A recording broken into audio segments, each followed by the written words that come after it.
Well, you can tell by the way I use my walk. I'm a woman's man, no time to talk. Music loud, women walk, being kicked around since I was. Ciao a tutti ragazzi e benvenuti all'interno di Magic the Gathering. Quest'oggi ci ritroviamo nuovamente all'interno di una nuova parte di questa fantastica saga, pronti ad affrontare l'ultimo avversario all'interno della nostra campagna in single player. Dopo quest'ultimo scontro ci concentreremo più sul multiplayer, visto che abbiamo preso confidenza sia con i mazzi che con le carte che li compongono. Allora, il nostro ultimo avversario di questo fantastico mondo, Chandler, che ci ha accolto benissimo, è Garruk. Sconfiggi questo avversario per continuare a sbloccare la campagna Plane Chase. Benissimo. Allora, vediamo un po'. Il nostro avversario probabilmente apparterrà a un mazzo terra. Infatti, all'interno del mazzo terra vengono presentate numerose creature, ma creature non semplici, ragazzi. Creature molto ma molto potenti. Infatti, le 5 stelle vanno a indicare l'ampiezza dei valori dell'attacco e della costituzione. Quindi abbiamo bisogno, per distruggere queste creature, di un mazzo abbastanza ricco di carte magia, in modo tale da sconfiggere il nostro nemico con carte che diminuiscano la sua potenza ed integrità. Io direi che il mazzo fiamma può andare al caso nostro, quindi utilizziamolo questa terza volta. Oh mio Dio, ragazzi, che cos'è, un filmato? Vediamo un po'. Eccolo qui, ragazzi, il grandioso mostriciattolo che dobbiamo andare ad affrontare. Wow. Eccoci qua, tutti i mostri che apparterranno al suo, come possiamo dire, schieramento, e probabilmente il boss, se così possiamo dire. Garruk, lingua selvaggia. Ecco la descrizione del... praticamente è una sorta di quei registri che ci sono all'FBI nel momento in cui c'è un ricercato. Manca solo la targhetta $2000 ricercato sulla testa. Comunque, razza umana, maschio, età 36 anni, non si direbbe per tutta l'integrità fisica e corporea che dispone, 2,50 m per 218 kg. Wow, ragazzi, un vero e proprio mostro. Dovrebbe praticare un po' di box, andrebbe a genio. Allora, stile di magia: magia animale basata sul mana verde, in particolare evocazione. Creature preferite: i più feroci predatori delle foreste come i Balot. Mai sentiti nominare, ragazzi, non so voi, però mai sentiti. Magie preferite: evocazioni che ingigantiscono la potenza e la dimensione e la ferocia. Tutto è caratterizzato anche all'interno di questo personaggio che rappresenta i valori. Allora, i tratti distintivi sono che indossa un elmo, e ci credo, che apparteneva all'assassino del padre. Brandisce un'arma ricavata dagli artigli di un Ursot, una bestia di Chandler. In seguito, vediamo un po', citazione: dicono che sono un mostro, si sbagliano, sono 1.000.000 di mostri. Questa non faceva ridere.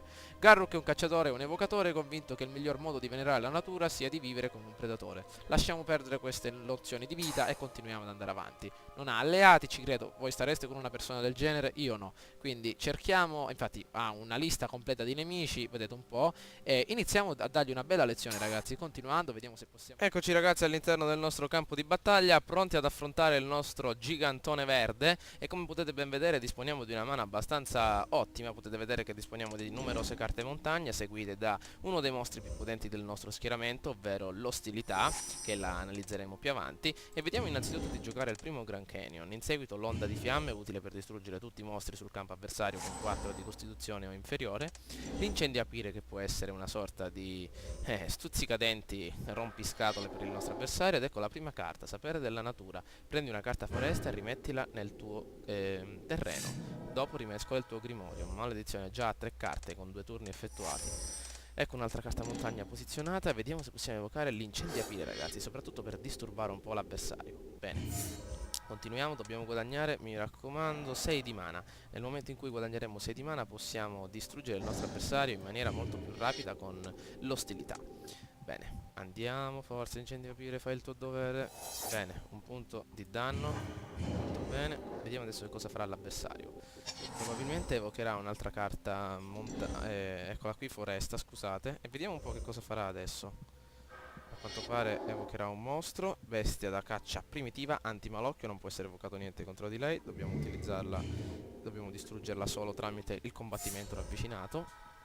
Bene, fine. Ok, un'altra carta montagna giocata sul terreno, e abbiamo preso drago appena nato. Il drago appena nato prende +1 alla fine del turno, e questo può essere importante. Ok, evochiamolo e soprattutto attiviamo, vediamo un po', blocchiamo questo timer fino alla fine del turno. Credevo ogni turno.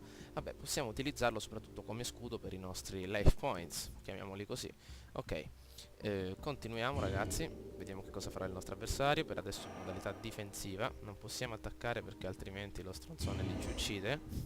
Bene, speriamo che non evoca mostri con abilità travolgere. Ecco, questa abilità predare mi rompe un po' le scatole perché ci può distruggere mostri senza attaccare. E quindi ecco il nostro mostro che viene distrutto. Ecco un'altra carta, medaglione di smeraldo. Le magie verdi costano uno in meno. Mamma mia, questo è potentissimo ragazzi.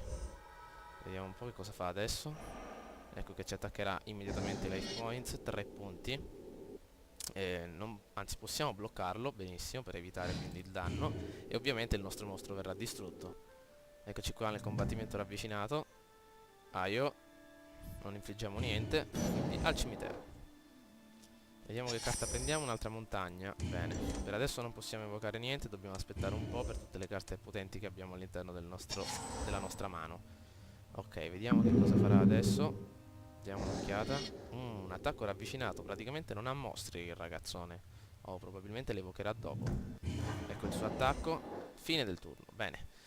Ok, ecco un'altra carta montagna. Possiamo evocare finalmente il servitore del fuoco. Se una magia stregoneria istantaneo che controlli sta per infliggere danno, infligge il doppio.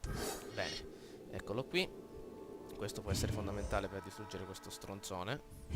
Non possiamo attaccare.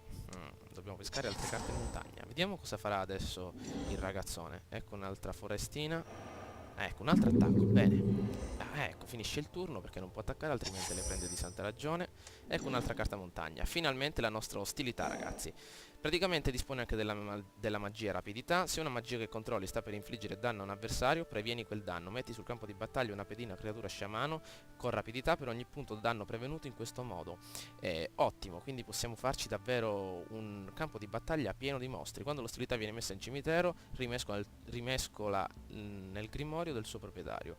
Bene, giochiamola immediatamente e distruggiamo questo pezzettino di merda. Allora, innanzitutto attacchiamo con questo caro mostriciattolo in modo tale da far bloccare il cinghiale al nostro mostro più imponente. Allora, vediamo. Eccoci qua, probabilmente verrà distrutto, però dobbiamo farlo per mandarlo anch'esso al cimitero ed ecco 6 punti di danno, mamma mia che bello. Ok, fine del turno, vediamo un po' come ce la distruggerà questa carta. Diamo un'occhiata, dobbiamo infliggere del danno, quindi diamo un'occhiata a quello che abbiamo. Ecco un altro mostro, un'altra bestia da caccia primitiva. Non so che cosa voglia fare, probabilmente come difesa. Una carta montagna, anzi no, un elementale del fuoco. Allora, non possiamo utilizzare la frustata perché, diamo un'occhiata, la frustata infuocata infligge 4 danni a una creatura bersaglio. Vediamo un po', l'opzione di bersaglio amplificata è attiva e ti impedisce... Ah, giusto, perché detiene del malocchio, maledetto. Allora, sete di sangue. Vediamo un po', creatura fenice, riprendi in mano la pirofenice dal tuo cimitero, attiva questa abilità solo se un avversario è stato inflitto danno, oppure l'elementale del fuoco, che è abbastanza potente. Ok, possiamo evocarlo, molto bene, in modo tale da effettuare anche una sorta di scudo, e attacchiamo immediatamente i life points avversari. Attacchiamo, vediamo se ha il coraggio di difendersi, questo ragazzone. Ci blocca, dai, speriamo di no. 6 punti di danno, bene, dobbiamo pescare anche qualche altra carta. Forse che ce la facciamo ragazzi, mamma mia che partita, una partita molto complicata. 6, mamma mia, quante foreste ha? 6 o 9? Di qua ne vedo 9, però speriamo che siano 6. Oddio, che cosa hai evocato? Neanche voglio guardare. Metti sul campo di battaglia una pedina creatura lupo per ogni foresta verde che controlli. Oddio, quante ne ha? Dobbiamo prendere un'altra montagna, ragazzi. Dobbiamo distruggerli immediatamente. Come facciamo? Frustata infuocata. Attiviamo frustata infuocata. Distruggiamone uno immediatamente. Quindi tramite l'effetto della nostra carta speriamo di prendere qualcosa. Vediamo un po'. Se una magia che controlli sta per infliggere danno a un avversario. Ah, l'avversario. Previeni quel danno. Dannazione, non ho letto abbastanza presto. Evochiamo l'elementale del fuoco. Dobbiamo prendere un'altra carta montagna. Bene. Allora, vediamo che cosa fare. Attacchiamo immediatamente le life points avversari. Adesso ci bloccherà in una maniera proprio assurda. Attacchiamo, benissimo. Maledizione, ho sbagliato, dovevo infliggere... Ah no, questo, perfetto, all'avversario e basta. Ecco qui. Dobbiamo farlo. Vediamo un po' al cimitero. E qua, ragazzi, ci perdiamo il nostro mostro. Però almeno siamo riusciti a infliggere abbastanza danno. Bene, rimane il nostro elementale ancora vivo e vegeto. Molto bene, molto bene. Se peschiamo una carta montagna, ragazzi, probabilmente abbiamo vinto. Vediamo che cosa fa. Dobbiamo distruggerlo con le carte magia. Bene, fine del turno. Ottima mossa. Cosa abbiamo preso? Fenice di magma. Ah, Fenice alla fiamma, scusate. Niente, non è abbastanza utile. Volare. La carta con volare non può essere bloccata dagli avversari. Benissimo, e probabilmente ci... no, dannazione, non può attaccare immediatamente. Allora, vediamo un po', pensiamo. Se noi attacchiamo con questo ragazzone, arriverà solo un punto di danno. Vediamo un po', allontanala. Però ci distruggeranno, quindi vediamo, pensiamo. Io direi di attendere un altro po', ragazzi, perché quegli stronzoni là possono dare fastidio. Anzi, io direi di attaccare, perché possono dare fastidio in un eventuale attacco. Quindi attacchiamo. Adesso ci bloccherà. Non lo sapevo. Eccoci qua, 5 punti di danno. Il nostro mostro distrutto, però ovviamente anche il suo. Se non pesca mostri, ragazzi, abbiamo vinto. Non deve pescare mostri. La vedo dura. Oddio, vediamo che cosa tiene. Che cos'è questo? Ogni qualvolta la larva fauce legnosa attacca prende +1 fino alla fine del turno per ogni foresta che controlli. Oddio, speriamo che non può attaccare immediatamente. Fine, una montagna. Sì, benissimo. Ok, possiamo attivare l'onda di fiamme, ragazzi. L'onda di fiamme infligge 4 danni a un giocatore bersaglio a ogni creatura che controlla. Possiamo evocare anche la Fenice alla fiamma. Però innanzitutto l'onda di fiamme. Ciao ciao. Ciao ciao. Attacchiamo, 3 punti, ragazzi, abbiamo vinto contro un avversario spaventoso, uno degli avversari più potenti che ci siano all'interno di questo gioco, a difficoltà massima, e finalmente, mamma mia, con le giuste carte e la giusta fortuna siamo riusciti a vincere. Il nostro Sebulba finalmente vincitore contro questo dannato avversario. Il deck è riuscito a rispondere in maniera adeguata. Stivali, piede lesto. Hai sconfitto Garruk, la creatura equipaggiata ha antimalocchio e rapidità. Ottima. Spero che il video vi sia piaciuto, ragazzi. Andiamo all'interno del ladder della campagna, diamo un'occhiata a quello che abbiamo disponibile. Ok, nuovo mondo aperto, entriamo all'interno del nuovo mondo. Benissimo, diamo un'occhiata a che cosa c'è disponibile. Il simbolo di Magic, la capannina di Harry Potter di dietro. Il piano di Innistrad è infestato da ghoul, fantasmi, vampiri e lupi mannari. Il luogo che fa per noi, ragazzi, ma l'umanità è sotto la protezione dell'arcangelo Avacyn. Meno male che c'è Avacyn, ragazzi. Hai sconfitto Garruk e sbloccato la campagna Plane Chase. Benissimo. Ok, ecco il nuovo mondo, ragazzi, che lo affronteremo all'interno dei prossimi gameplay. Il primo mostro sarà il volto Evocagul. Abbiamo sbloccato anche la campagna Plane Chase, quindi nuove, come possiamo dire, nuove avventure pronte da aggiungere alla nostra lista di cose da fare. Ciao a tutti, ragazzi.